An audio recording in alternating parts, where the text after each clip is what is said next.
الحمد للہ وکفا وسلام علی حبیبہ المصطفیٰ اما بعد بحمدہ تعالی سیرت صحابہ رضوان اللہ تعالی علیہم اجمعین کا یہ جو سلسلہ آپ فجر کے بعد سماعت کر رہے ہیں، آج ہم شروع کرتے ہیں صحابہ اکرام رضوان اللہ تعالی علیہم اجمعین میں سے روزانہ ایک عظیم صحابی کی سیرت آپ کے سامنے انشاءاللہ العزیز رکھنے کی کوشش کرتا ہوں۔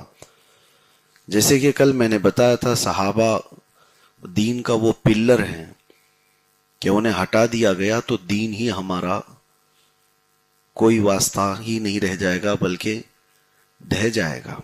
صحابہ اکرام رضوان اللہ تعالی علیہم اجمعین وہ نفوس قدسیہ ہیں، وہ شخصیات ہیں جنہوں نے حضور صلی اللہ تعالی علیہ وسلم سے دین امت تک پہنچایا ہے۔ وہ واسطہ ہیں، وہ ذریعہ ہیں۔ ہر صحابی کا اپنے اپنی جگہ پر ایک الگ الگ مقام ہے۔ یہ باغ رسالت کے وہ مہکتے پھول ہیں جس میں ہر پھول کی خوشبو الگ ہے، اور ہر ایک اپنی اپنی جگہ پر اہمیت کا حامل ہے۔ صحابہ اکرام رضوان اللہ تعالی علیہ مجمعین کی جب بات آتی ہے تو چند صحابہ اکرام جن کا ذکر آپ کثرت سے سنتے ہی رہتے ہیں، جیسے خلفائے راشدین ہوئے، حضرت ابو بکر، حضرت عمر، حضرت عثمان، حضرت علی رضی اللہ تعالیٰ عنہ مجمعین۔ ان کے علاوہ جیسے کہ کل میں نے تعداد میں بتایا کہ حضور صلی اللہ تعالیٰ علیہ وسلم کے صحابہ 1,14,000 سے زیادہ تھے۔ اب سارے صحابہ کی سیرت آپ کے سامنے نہیں بیان کی جا سکتی، اور جتنے محفوظ ہیں حدیثوں کی کتابوں میں وہ چیزیں آپ تک پہنچائیں گے۔ ایک صحابی ہیں، نام یاد رکھنا، جو بھی آپ کے سامنے ہم عرض کرتے جائیں گے انشاءاللہ۔ زید بن حارثہ رضی اللہ تعالی عنہ۔ جب بھی کسی صحابی کا نام آئے تو آپ کیا کہیں گے؟ رضی اللہ تعالی عنہ، اس لیے کہ اللہ نے قرآن میں فرمایا ان کے لیے کہ اللہ ان سے راضی ہو گیا، تو یہ لفظ صحابہ اکرام کے لیے ضرور استعمال کریں۔ زید بن حارثہ کون ہیں؟ یہ یمن کے رہنے والے ہیں، قبیلہ بنو قداع، ایک خاندان ہے، اچھے گھرانے سے تعلق رکھنے والے تھے۔ بچپن میں عمر 10 سال کے آس پاس کے قریب کی تھی، اپنی ماں کے ساتھ ننیہال جا رہے تھے۔ ماں بچے کو ساتھ میں لے کر اپنے میکے جا رہی تھی، تو راستے میں چلتے ہوئے ایک جگہ پڑاؤ کیا۔ اتفاق ایسا کہ راستے میں ڈاکوؤں نے حملہ کیا، تو اس وقت قافلوں کو لوٹنے کا عام رواج تھا، تو وہ ڈاکو قافلے کو لوٹ رہے تھے۔ تو زید بن حارثہ اپنی ماں کے ساتھ سفر پر تھے، اپنے نانا نانی کے گھر جا رہے تھے۔ اتفاق ایسا ہوا کہ چھوٹا بچہ ڈاکوؤں کے ہاتھ لگ گیا، اور ڈاکوؤں نے ماں سے جدا کر کے اس بچے کو اغوا کر لیا، کڈنیپ کر لیا، اور لے کر کے نکل پڑے۔ ماں چیختی رہی، چلاتی رہی، لیکن بچے کو ڈاکوؤں نے چھوڑا نہیں، اور اپنی تحویل میں لے کر کے لمبا سفر طے کر لیا۔ ڈاکوؤں نے اس بچے کو لے کر یمن کے کسی محلے میں نہیں بلکہ سیدھے عکاظ کا ایک بازار لگتا تھا مکہ اور طائف کے بیچ میں، تو عرب میں لے کر کے آئے، اور اس کے بعد جو بازار ہوا کرتا تھا انسانوں کو خریدنے کا، انسانوں کو بیچنے کا، غلامی کا دور تھا۔ زید بن حارثہ کو غلام بنا کر ڈاکوؤں نے بیچ دیا۔ ظاہر سی بات ہے، جب کسی انسان کو بیچا جائے تو پھر وہ جس کے ہاتھ میں جاتا ہے اس کا غلام بن کر کے رہنا ہے، جب تک اس کو کوئی پیسے دے کر کے پھر آزاد نہیں کرا لیتا۔ یہ اس زمانے کا رواج تھا، تو جو شخص اس کو خریدے گا وہ اس کو اپنے غلام کی حیثیت سے رکھے گا زندگی بھر۔ اب اتفاق کی بات دیکھیں، زید بن حارثہ کی ماں کے ساتھ جو حادثہ ہوا، یعنی بیٹا آنکھوں کے سامنے چھین لیا گیا، اور حقیقت یہ بھی تھی کہ یہ ماں باپ کے بہت لاڈلے بھی تھے، اور جب لاڈلا دور ہو جائے تو ماں باپ کی کیفیت کیا ہوتی۔ بہت دردناک حالت تھی۔ ان کے اشعار اگر پڑھیں اپنے بیٹے کے غم میں جو باپ نے لکھے ہیں وہ آج تک مشہور ہیں، آج تک مشہور ہیں کہ باپ صبح جاتے تھے، روتے ہوئے سورج کو دیکھتے تھے اور ڈوبتے ہوئے پھر سورج کو دیکھتے تھے. اس طرح زید کی غم میں ان کی کتنے دن گزر گئے. اور ماں ہر آنے جانے والوں سے پکڑ کر پوچھتی کیا میرے زید کو دیکھا، کیا میرے زید کو دیکھا. مسافروں کو کسی کو خبر بھی نہیں کہاں لے کے گئے، کیا ہوا. غم میں تو انہوں نے اشعار یہ تک لکھے تھے کہ اے نکلنے والے سورج، اے نکلنے والے چاند، ہمیں یہ تو بتا کہ ہمارا زید زندہ ہے بھی یا اس کو زمین نگل گئی، یا اس کے ساتھ کیا ہوا، اس کی کوئی خبر تو آ جائے. ماں باپ کا جو بڑا غم تھا وہ بہت بڑا غم تھا. لیکن زید بن حارثہ کی قسمت جاگی ہوئی تھی. اوقاس کے قبیلے میں، اوقاس کے بازار میں زید بن حارثہ کو بیچ تو دیا گیا. خریدنے والا کون تھا؟ خریدنے والے حکیم بن حزام، مکہ مکرمہ کے ایک بڑے گھرانے کے شخص تھے. انہوں نے خریدا اور خرید کر کے لا کر تحفے میں پیش کیا. کس کو؟ حضرت خدیجۃ الکبریٰ رضی اللہ تعالیٰ عنہ. حضرت خدیجہ کو اس وقت ایک غلام کی ضرورت تھی، اور حضرت خدیجہ مکہ مکرمہ کی بڑی رئیس خاتون تھی. یہ اس وقت کی بھی بات ہے جب رسول اللہ صلی اللہ تعالی علیہ وسلم سے وہ نکاح میں تھیں، ابھی اعلان نبوت نہیں ہوا تھا. تو حضرت خدیجہ کو ان کے بھتیجے حکیم بن حزام کو نے حضرت خدیجہ کے بھتیجے بازار سے خریدا اور لا کر، ایک غلام کی ضرورت تھی تو حضرت خدیجہ کو دے دیا، تحفے میں دیا. حضرت خدیجہ کے گھر آ کر زید بن حارثہ غلامی کی زندگی گزار رہے تھے. کچھ دن گزرے، جوانی کے آثار تھے. اللہ کے رسول صلی اللہ تعالی علیہ وسلم نے حضرت خدیجہ سے کہا مجھے تمہارے اس غلام کے اندر وفاداری زیادہ دکھتی ہے، تو مجھے یہ غلام ہبہ کر دو. حضرت خدیجہ نے رسول اللہ صلی اللہ تعالی علیہ وسلم کی مرضی پر اپنا غلام حضور کے نظر کر دیا. یہ وہ غلامی ہے جس پر بادشاہ بھی رشک کریں. غلامی تو تھی اس وقت کی، لیکن وہ ایسی غلامی جس کو کہا ہے سروری اچھی لگی نہ خسروی اچھی لگی، ہم فقیروں کو مدینے کی گلی اچھی لگی. اسی میں یہ کہا گیا. سرکار تاج الشریعہ رحمۃ اللہ تعالی علیہ فرماتے ہیں بلہوس سن سیم و زر کی بندگی اچھی نہیں، ان کے در کی بھیک اچھی سروری اچھی نہیں. زید بن حارثہ حضور صلی اللہ تعالی علیہ وسلم کی خدمت میں آئے. اب دیکھیں ان کے ساتھ زندگی میں جو معاملات ہوئے تھے وہ اپنی جگہ پر، لیکن حضور کے ساتھ رہنے لگے.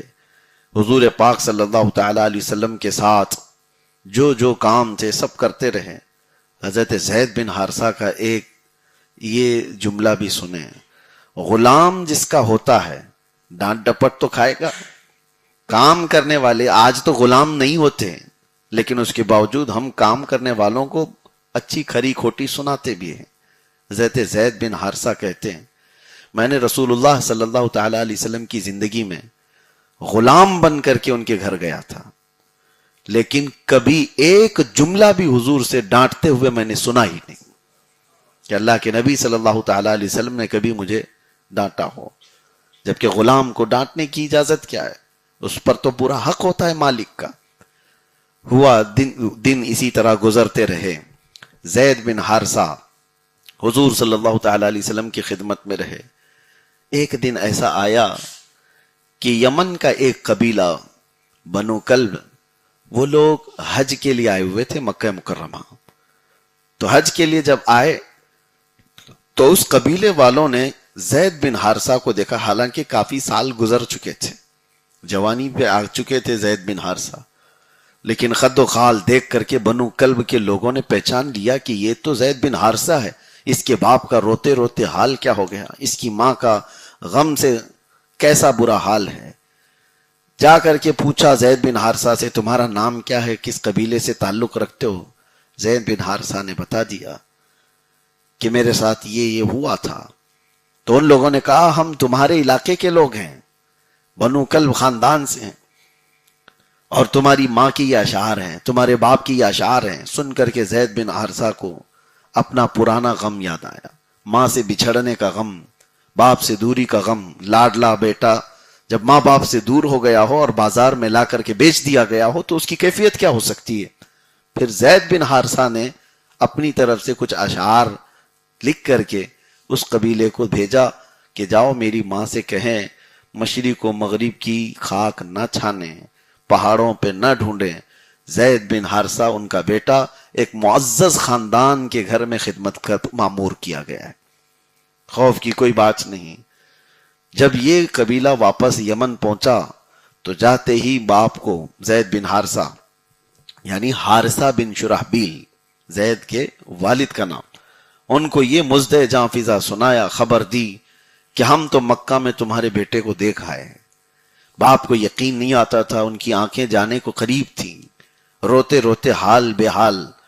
ماں کو جب یہ سنایا گیا پھر ان کے اشعار بتائے گئے تو ان کو یقین ہو گیا کہ زید بن حارثہ کے ہی ہیں۔ اسی وقت فوراً مال جمع کرنا شروع کر دیا ان لوگوں نے۔ زید کے والد حارثہ بن شرحبیل اور ان کے چاچا کعب دونوں نے بڑا مال جمع کیا اور کہا کہ مکہ جائیں گے اور مال دے کر، فدیہ دے کر اپنے بیٹے کو آزاد کرا لائیں گے۔ یمن سے وہ لوگ کافی مال و دولت لے کر کے نکلے اور مکہ پہنچے۔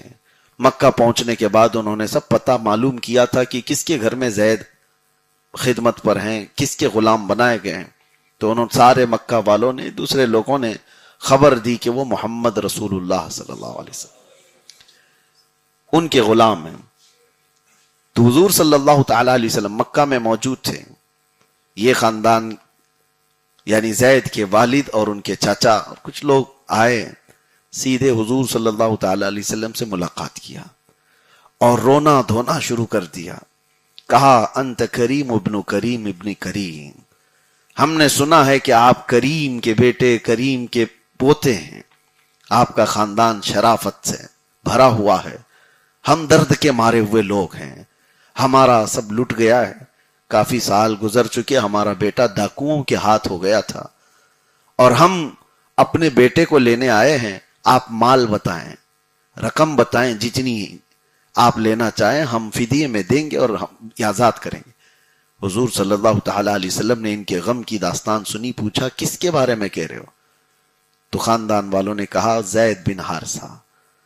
حضور صلی اللہ تعالی علیہ وسلم سے وہ اتنے اٹیچ ہو چکے تھے زید، حضور پاک صلی اللہ تعالی علیہ وسلم ان سے محبت فرماتے تھے۔ تو زید بن حارثہ کے بارے میں جیسے ہی پوچھا کہ ہمارا بیٹا ہے، اس کو بازار میں لا کر ڈاکوؤں نے بیچ دیا تھا۔ اچھا یہ واقعہ میں آپ کو بتا رہا ہوں کہ حضور صلی اللہ تعالی علیہ وسلم کی بارگاہ میں زید بن حارثہ نے کبھی بیان ہی نہیں کیا۔ ظاہر سی بات ہے، کہیں یہ ملتا نہیں روایات میں کہ انہوں نے بھی حضور سے کہا ہو کہ مجھے بیچا گیا ہے، مجھے لایا گیا ہے۔ حضور کی بارگاہ میں انہوں نے نہیں کہا، باپ اور چچا نے آ کر آج داستان بیان کی تو حضور صلی اللہ تعالی علیہ وسلم نے فرمایا اچھا آپ باپ اور اس کے چچا ہو، آپ پیسے لے کر کے آئے ہو، مال لے کر کے آئے ہو، غلام کو آزاد کرانے کا دور ایسا ہی تھا اس زمانے میں، رواج یہی تھا۔ لیکن رسول پاک صلی اللہ علیہ وسلم نے فرمایا کہ میں چاہتا ہوں تمہاری رقم، تمہارا مال سب تمہارے پاس رہے، زید کو بلایا جائے اور اس کو اختیار دیا جائے، اگر وہ اس اختیار میں باپ اور چاچا کے ساتھ جانے کو ترجیح دیتا ہے تو بغیر کسی رقم کے لیے زید آزاد ہے، تمہاری طرف سے کسی فدیے کی ضرورت نہیں۔ اور اگر زید ترجیح نہیں دیتے جانے کو تو حضور فرماتے اللہ کی قسم، پھر محمد صلی اللہ تعالی علیہ وسلم حضور فرماتے ہیں اپنے بارے میں، پھر اللہ کی قسم جو مجھے ترجیح دیتا ہے پھر میں اسے زندگی بھر چھوڑتا نہیں ہوں۔ یہ جملہ یاد رکھیں، حضور فرماتے ہیں پھر جو مجھے ترجیح دیا ہے یا مجھے اختیار کیا ہے، مجھ سے محبت کیا ہے تو پھر میں اسے زندگی بھر تنہا نہیں چھوڑتا۔ تو زید بن حارثہ کو بلایا گیا، اچانک ان کو بلایا گیا، باپ بھی موجود ہے، چاچا بھی موجود ہے، برسوں پرانی ملاقات کے بعد بچھڑے ہوئے ملنے کا وقت ہے۔ زید بن حارثہ آ کر کھڑے ہوئے، حضور پاک صلی اللہ تعالی علیہ وسلم کی بارگاہ میں کیا ادب تھا ان کا، نہ چچا کی طرف نہ باپ کی طرف دیکھتے تھے بلکہ حضور کی طرف دیکھ رہے تھے۔ حضور پاک صلی اللہ تعالی علیہ وسلم نے زید بن حارثہ سے پوچھا زید کیا تم جانتے ہو یہ لوگ کون ہیں؟ دیکھا اور کہا یا رسول اللہ صلی اللہ علیہ وسلم یہ میرے باپ ہیں، یہ میرے چاچا ہیں. کچھ قبیلے کے لوگ ہوں گے، دوسرے پہچانا. اور اس کے بعد اللہ کے رسول صلی اللہ تعالی علیہ وسلم فرماتے ہیں زید یہ تمہیں لینے آئے ہیں، فدیہ دے کر کے تمہیں آزاد کرانے آئے ہیں، اور میں تم پر اختیار چھوڑتا ہوں، چاہے تو تم اپنے باپ اور چچا کے ساتھ چلے جاؤ یا چاہے تو محمد کے ساتھ رہ جاؤ صلی اللہ علیہ وسلم. زید بن حارثہ نے جب یہ اختیار سنا، حکم ہوتا تو بات الگ تھی، اختیار ہاتھ میں دیا تو اسی وقت بغیر کسی تاخیر کے فوراً جملہ یہ کہتے ہیں اللہ کی قسم محمد صلی اللہ علیہ وسلم سے زیادہ ترجیح میں دنیا میں کسی کو نہیں دیتا، چاہے باپ ہو چاہے چاچا ہو. برسوں کے بچھڑے ہوئے تھے. اور اس کے بعد زید بن حارثہ کے والد اور چچا دونوں موجود ہیں، حارثہ بن شرحبیل اور کعب. دونوں زید کو دیکھ کر کہتے ہیں زید تو اپنی قسمت کو روتا نہیں کہ تیرے ساتھ اتنا بڑا حادثہ ہوا اور ہم لینے آ گئے بچھڑے کتنے سالوں کے بعد، مال بھی لائے، اور اس حالت میں تو کہتا ہے کہ غلامی تجھے قبول ہے، اور چاچا اور باپ سے بڑھ کر کے تو محمد صلی اللہ علیہ وسلم کو ترجیح دیتا ہے. زید بن حارثہ کہتے ہیں کہ چچا اور میرے ابا آج آپ نے محمد صلی اللہ علیہ وسلم کو دیکھا، میں نے ان کے شب و روز دیکھے، میں نے ان کے لمحات دیکھے. قسم رب ذوالجلال کی وہ کون ہے جو اس دربار سے ایک منٹ کے لیے بھی دور جانا چاہے؟ آپ تو مجھے گھر لے جانا چاہتے ہو، میں حضور صلی اللہ تعالی علیہ وسلم سے لمحہ بھر بھی جدا ہونا نہیں چاہتا. تو دونوں چاچا اور باپ حیرت میں تھے کہ غلامی سے آزاد ہونے کی اتنی بڑی اس وقت پیشکش کی گئی ہے، اور عام غلام بھی آزاد ہو کے بھاگ جاتا، لیکن یہ بیٹا ہے کہ آنے کو تیار نہیں. جیسی ہی حضرت زید نے یہ جملے کہے حضور کے سامنے کہ میں رسول اللہ سے بڑھ کر کسی کو ترجیح نہیں دیتا، تو حضور نے ان کا ہاتھ پکڑ لیا اور لے کر کے سیدھے خانہ کعبہ کے پاس آئے، حجر اسود کے پاس. قریش تھے، لوگ موجود تھے. حضور نے ان کا ہاتھ پکڑ کر اٹھایا اور اعلان کیا ہے مکہ والو خبردار سن لو، آج سے زید بن حارثہ میرا اپنا بیٹا ہے. حضور صلی اللہ علیہ وسلم نے یہ اعلان فرمایا، یہ پہلی مرتبہ ہے کہ کسی کو حضور اپنا بیٹا کہہ کر پکار رہے ہیں، اس لیے کہ زید نے اپنے باپ اور اپنے چاچا کو چھوڑ دیا تو حضور فرماتے میں اس کا باپ ہوں. اور اس کے بعد منہ بولا بیٹا بنانے کا جو رواج ہے اس کو متبنہ کہتے ہیں، لے کر کے پالا ہوا جس کو ایڈاپٹ کیا جاتا ہے. تو اللہ کے نبی صلی اللہ علیہ وسلم نے جیسی یہ فرمایا، پورے مکہ میں سب جگہ یہ مشہور ہو گیا. اب حضرت زید کو کیا کہہ کر پکارا جاتا تھا؟ زید بن محمد. حضرت زید کو کیا کہا جاتا؟ زید بن محمد، محمد کا بیٹا زید. اسی بات سے مشہور ہو گئے زید. اب ان کی قسمت پر دیکھیں کہ اللہ کے نبی صلی اللہ تعالی علیہ وسلم کے بیٹے ہونے پر کتنا بڑا فخر ہے. اور یہیں پر نہیں، آگے زید بن حارثہ کا ایک لقب بھی تھا، حب رسول اللہ. مطلب یہ ہے کہ رسول اللہ کا محبوب کوئی ہے تو زید بن حارثہ. بڑے بڑے صحابہ حضور سے بات کرنے میں ڈرتے تھے تو اس وقت حضرت زید کو وسیلہ بنا لیتے تھے اور کہتے زید تمہارا گھر آنا جانا حضور صلی اللہ تعالی علیہ وسلم کے ہاں ہے تو ہماری یہ بات حضور سے رکھ دو، ہماری یہ بات حضور کے پاس پہنچا دو. تو حضور سے اتنی قربت تھی کہ آپ کا لقب ہو گیا حب رسول اللہ. اللہ کے نبی صلی اللہ تعالی علیہ وسلم کے بیٹے ہونے کا شرف اور محبوب ہونے کا شرف زید بن حارثہ کو. اور اس کے بعد پھر میں آپ کو بتاؤں ان کے کارنامے. زید بن حارثہ ہی وہ صحابی ہیں کہ جب اللہ کے رسول صلی اللہ تعالی علیہ وسلم طائف گئے تھے تبلیغ کے لیے، آپ کو معلوم ہوگا طائف شہر ہے مکہ سے 100 کلومیٹر دور، اور وہاں کی تبلیغ اتنی مشہور ہے روایات میں کہ اللہ کے رسول صلی اللہ علیہ وسلم کے ساتھ طائف والوں نے کیا کیا تھا، پتھر برسائے تھے. طائف والوں نے حضور صلی اللہ علیہ وسلم کا مذاق اڑایا تھا، بہت تکلیفیں دی تھی. اس وقت سفر میں حضور کے کوئی اور نہیں، حضرت زید بن حارثہ تھے. حضور صلی اللہ تعالی علیہ وسلم حضرت زید کو ہی ساتھ لے کر چلتے تھے. طائف کے سفر میں جب اللہ کے رسول صلی اللہ علیہ وسلم لوگوں کو دعوت دے رہے تھے، بلا رہے تھے، گھروں کی چھتوں پر کھڑے ہو کر لوگ نوکیلے پتھر مار رہے تھے. اس وقت حدیث میں موجود ہے کہ جتنے پتھر آتے تھے حضرت زید کبھی دائیں کبھی بائیں، کبھی آگے کبھی پیچھے حضور کے اطراف گھومتے رہتے تھے اور ہر پتھر کو اپنے سر پر لیتے تھے. یہاں تک کہ شام ہو گئی تھی تو زید بن حارثہ کا پورا سر خون سے بھرا ہوا تھا پورا، اور اس میں بھی 2-3 پتھر چوک کر کے نبی پاک صلی اللہ علیہ وسلم کی پیشانی پر آ گئے تو زید بن حارثہ کی چیخ نکلتی تھی. اپنے اوپر پتھر جو آئے اس پر روتے نہیں تھے، حضور پر ایک پتھر آیا تو اس پر چیخ مارتے تھے کہ اللہ تیرے حبیب کی حفاظت فرما، یا مجھ سے غلطی ہو گئی ان کی حفاظت میں. ہر طرف سے پتھر کو بچانے کے لیے کبھی ادھر کبھی ادھر. حضرت زید بن حارثہ ہی اس بات کے راوی ہیں. طائف کے میدان میں، طائف کے شہر میں جو ہوا، خون حضور پاک صلی اللہ تعالی علیہ وسلم کے جسم سے بہتے ہوئے آپ کے پیروں میں آ گیا، نالین تلووں سے چپک گئی تھی. زید بن حارثہ اس سفر میں میرے آقا صلی اللہ علیہ وسلم کے ساتھ ساتھ رہے، اور آپ نے ہی کہا تھا یا رسول اللہ ان کو ہلاکت کی دعا کر دیجئے، طائف والے ختم ہو جائیں جو اتنی ایذا دیے. تو زید بن حارثہ کی بات پر رسول اللہ صلی اللہ علیہ وسلم نے ہاتھ اٹھائے تھے اور یہ فرمایا تھا اللہم اہدی لقومی فانہم لا یعلمون، اے اللہ میری اس قوم کو ہدایت دے دے، یہ مجھے نہیں پہچانتی ہے. اور پھر زید بن حارثہ تعجب میں تھے کہ آقا ان کو ہلاکت کی دعا آپ نے نہیں کی. حضور فرماتے ہیں زید میں ان کی نسل میں ایمان والوں کو دیکھ رہا ہوں.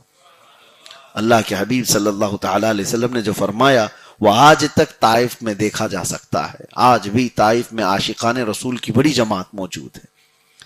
زید بن حارثہ واپس لوٹے، اللہ کے رسول صلی اللہ تعالی علیہ وسلم نے ان کو آزاد کیا اور بیٹا بنایا تھا، یہ تو واقعہ معلوم. اس کے بعد ان کی فضیلت میں ایک بات یہ ہے کہ حضور نے جیسی اعلان نبوت فرمایا تھا، مکہ والوں کے سامنے اپنے نبی ہونے کا اعلان فرمایا، تو سب سے پہلے اسلام لانے والوں میں کون تھے؟ تو روایات میں موجود ہے حضرت ابو بکر صدیق، حضرت علی، حضرت خدیجۃ الکبریٰ، چوتھے نمبر پر حضرت زید بن حارثہ. یعنی پورے اسلام کی ہسٹری میں 4 نمبر پر حضرت زید بن حارثہ اسلام قبول کرنے والے سابقون الاولون میں ہیں، سب سے پہلے اسلام لانے والوں میں.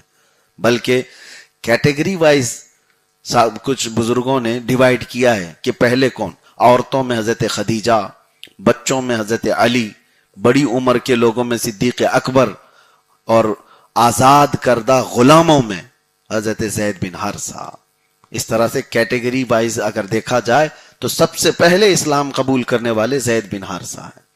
اور اس کے بعد ایک بڑا واقعہ آپ کے ساتھ یہ پیش آیا کہ اللہ کے رسول صلی اللہ تعالی علیہ وسلم کی کنیز تھیں ام ایمن.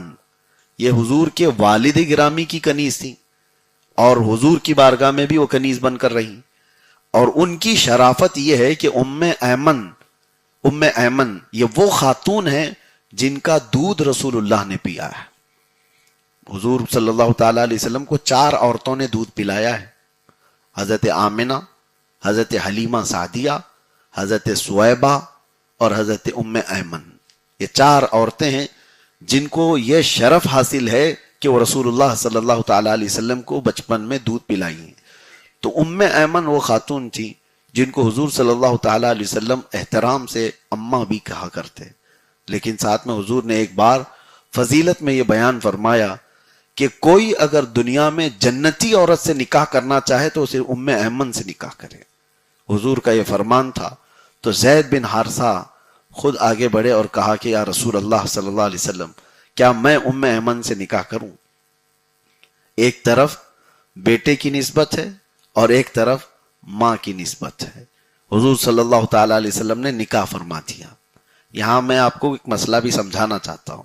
وہ رضائی ماں تھی حضور کی، لیکن یہ سگے بیٹے نہیں تھے. رشتہ ہوا، نکاح ہوا، اور اس کے بعد چند دنوں کے بعد یا ہجرت کے بعد حضور صلی اللہ تعالی علیہ وسلم نے اپنی سگی پھوپھی زاد بہن زینب بنت جہش رضی اللہ تعالیٰ عنہ، ان کا نکاح حضرت زید کے ساتھ کیا. بڑے خاندان، قریش خاندان، اور وہ بھی رسول اللہ کا خاندان، حضور کی پھوپھی کی بیٹی. حضور نے ان کو نکاح میں دیا، اور زینب بنت جہش صحابیہ بھی ہیں. لیکن مسئلہ یہ تھا کہ زید بن حارثہ اور زینب بنت جہش دونوں کا جمع نہیں، نکاح کے بعد اتفاق نہیں ہو پاتا تھا. وہ بڑے خاندان کی بھی تھیں، بڑے قبیلے سے تھیں. زید بن حارثہ یمن کے آئے ہوئے آزاد کردہ غلام تھے. بہرحال یہ موافقت نہیں ہو پائی تو اس کے بعد زید بن حارثہ حضور کی بارگاہ میں بار بار یہ مسئلہ رکھتے تھے. تو اللہ کے نبی صلی اللہ تعالی علیہ وسلم نے فرمایا اگر موافقت نہیں ہوتی ہے تو طلاق دے دو. طلاق تک بات آ گئی تو زید بن حارثہ حضرت زینب کو طلاق دے دیتے ہیں. تو حضرت زینب کے لیے بہت بڑا شاکنگ مسئلہ تھا کہ زینب بنت جہش حضور کی پھوپھی کی بیٹی ان کو طلاق ہو گئی. ان کا درد بھی تھا اپنا. تو اللہ کے رسول صلی اللہ علیہ وسلم نے کیا فرمایا کہ زینب طلاق کی عدت ختم ہونے کے بعد میں خود تم سے نکاح کرتا ہوں. تو اللہ کے نبی صلی اللہ تعالی علیہ وسلم نے زینب بنت جہش سے خود نکاح فرمایا اور ان کو ام المومنین بنا دیا. منافقین کو یہ بات مل گئی کہ ایک طرف تو محمد صلی اللہ علیہ وسلم کہتے ہیں بہو سے نکاح حرام ہے اور خود اپنی بہو سے نکاح کرتے ہیں. زید بن حارثہ بیٹے اور بیٹے کی بیوی بہو. تو منافقین نے یہ بات پھیلائی کہ محمد صلی اللہ علیہ وسلم نے اپنے بیٹے کی عورت زینب بنت جہش سے طلاق کی عدت ہونے کے بعد خود نکاح کر لیا. مسئلہ شریعت کا یہ ہے اور آج بھی ہے. تمہاری بہو سے زندگی بھر نکاح نہیں کر سکتے. بیٹا اگرچہ طلاق دے دیا ہو، بیٹا مر بھی گیا ہو، عورت کی عدت ہو گئی ہو، تب بھی آپ اپنی بہو سے زندگی بھر کبھی بھی نکاح نہیں کر سکتے. جس خاتون کے ساتھ بیٹا سویا ہو اس کے ساتھ باپ نہیں سو سکتا، یا جس خاتون کے ساتھ باپ سویا ہو اس کے ساتھ بیٹا کبھی نہیں سو سکتا. ماں سے کوئی نکاح کر سکتا ہے، اسی طرح سے بہو سے نکاح نہیں ہو سکتا. تو منافقین یہ باتیں پھیلانے لگے کہ محمد صلی اللہ تعالی علیہ وسلم اپنے بیٹے کی بیوی کے ساتھ نکاح کر لیے.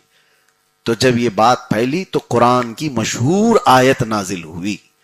اللہ تعالیٰ فرماتا ما کان محمد ابا احد من رجالکم ولکن رسول اللہ وخاتم النبیین. محمد صلی اللہ علیہ وسلم تم میں سے کسی مرد کے باپ نہیں ہیں، کیونکہ حضور کے اس وقت کوئی بھی بیٹے نہیں تھے، بیٹیاں تھیں.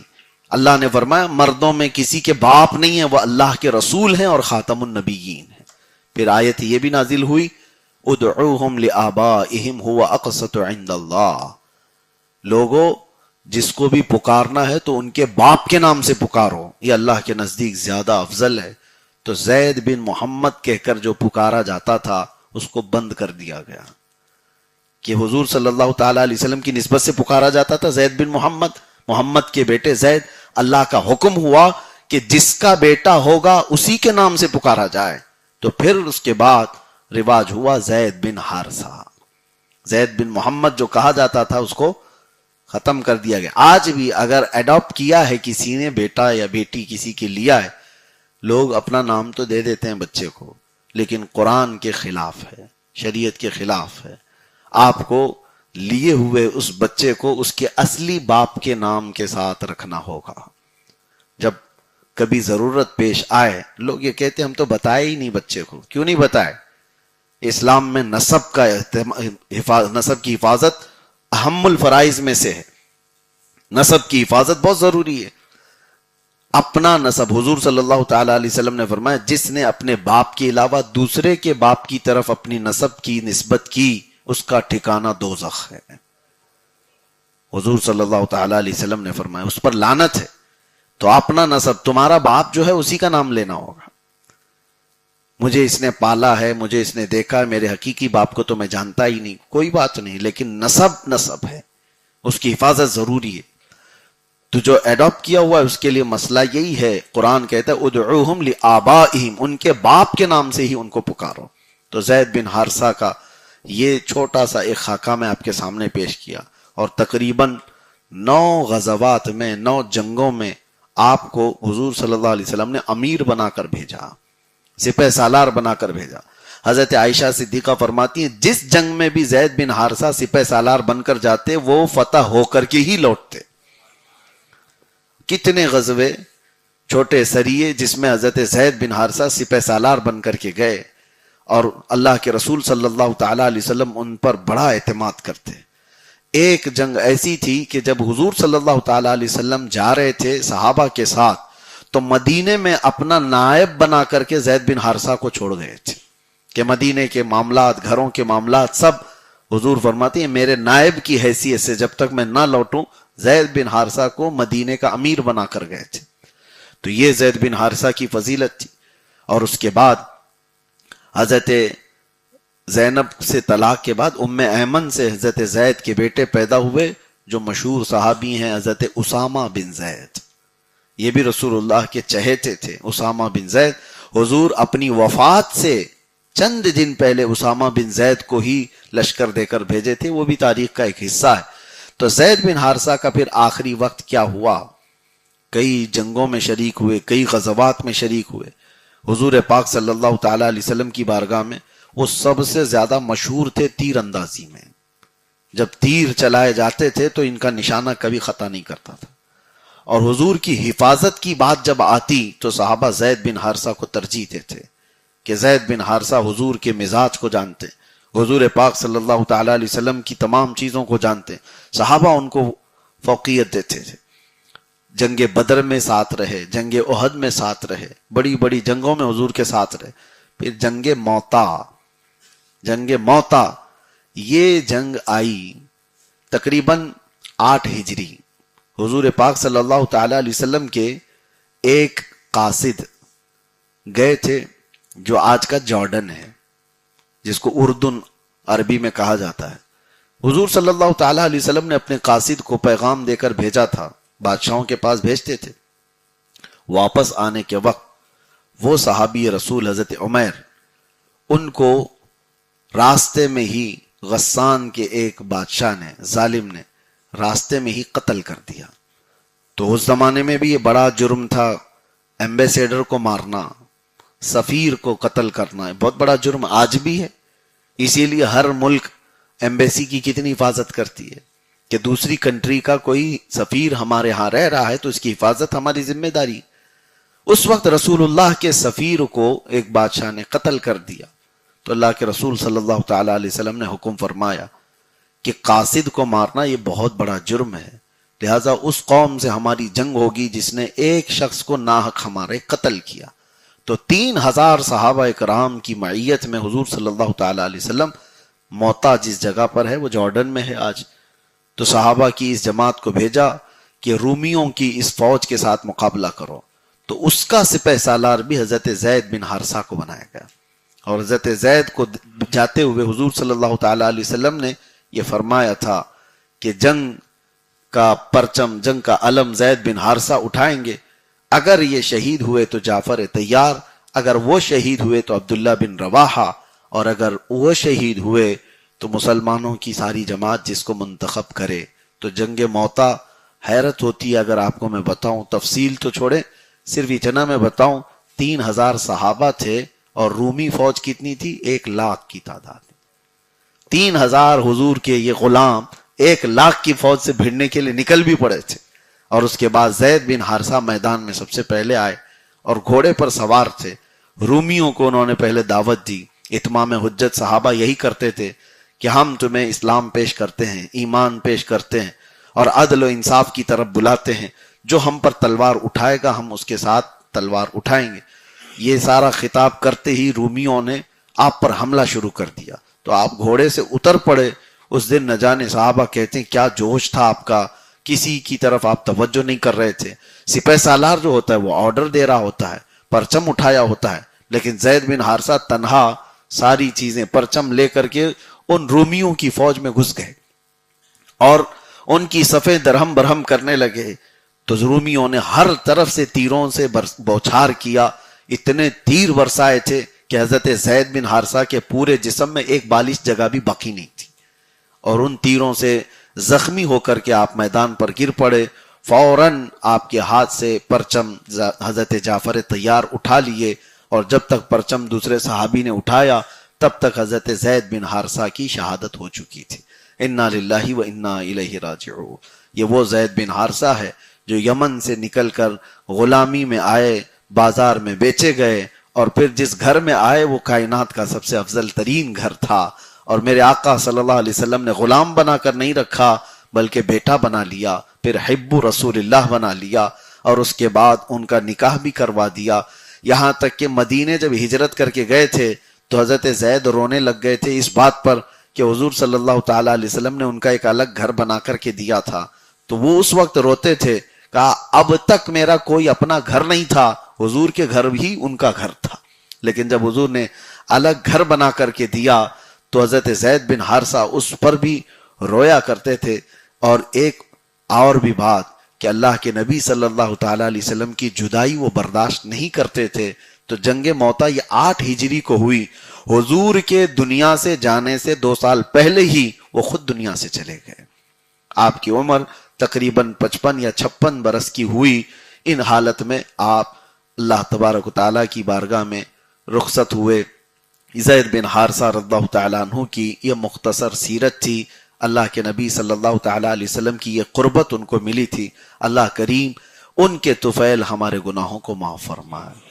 آخری بات یہ بھی میں کہتا ہوں کہ صحابہ جو بڑے صحابہ تھے وہ رسول اللہ سے بات کرنے کے لیے زید بن حارثہ کو وسیلہ بناتے تھے کہ آپ کا آنا جانا حضور کی بارگاہ میں زیادہ ہے، آپ کی بات حضور ٹالتے نہیں ہیں، آپ حضور صلی اللہ تعالیٰ علیہ وسلم کے گھر میں آتے جاتے ہیں، لہٰذا ہماری باتیں یہ رکھو.